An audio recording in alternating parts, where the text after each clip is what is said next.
FORA.tv. The world is thinking. When we started Stonyfield, excuse me, it was with a question. And the question was, is it possible to create commerce that's part of the solution, not part of the problem? We humans have labored under misconceptions for, thousands of years that we can extract from the earth and produce something called waste that doesn't exist in nature, send it to a place called away that doesn't exist, that we can treat our septic and sewage waste by the adage that the solution to pollution is dilution. Add enough water, add enough oxygen, put a lot of energy in, and then produce sludge and send that away and so forth. We have good big brains, but we don't tend to think in cyclic natural terms. We see nature as a means to our ends, but we don't see ourselves as part of nature. So we were asking this question in 1983, and what happened was by 1998, I knew that the answer was a definite yes. My company has grown over now 18 straight years. We've grown over 24% annually, which any industry would be thrilled to have those numbers. In an industry, by the way, that's growing 3 to 4%. My company has now twice, I've doubled my profitability in the last 5 years, so that it's bigger, it's more than my competitors, my big, giant Yoplait, Dannon competitors.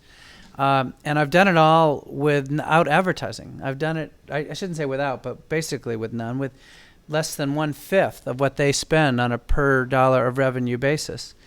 And every step of the way, whether on driving my costs out of my business or driving revenue into my business, bringing consumers in, I have discovered that sustainable practices are much more profitable than not.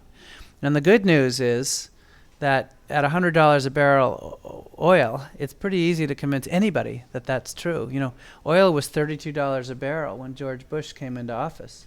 It's not Bush's fault, unlike a few other things, that oil's at $100. But we know if it got from 32 to 100 in 7 years, we know where it's going. It's going to be 150 or 200. And when that happens, everything changes.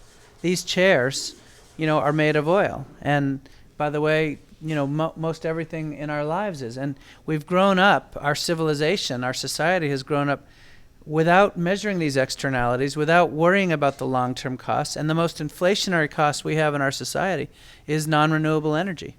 The second most is healthcare, which is, by the way, I think a function of our mistreatment of the planet.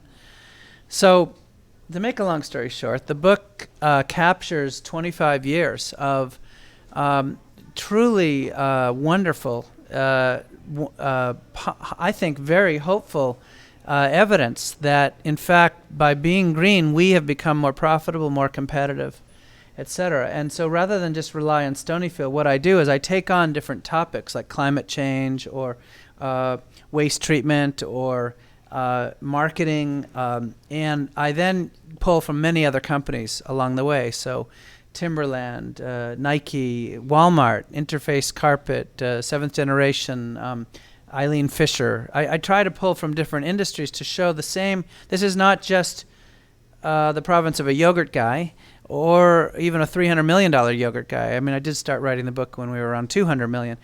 That, the kinds of things you can do at any scale. And I now in my book tour, I encountered, yesterday I spoke at Google, and I spoke at Dow a month ago, and I've spoken at the National Conference of Logistics Planners.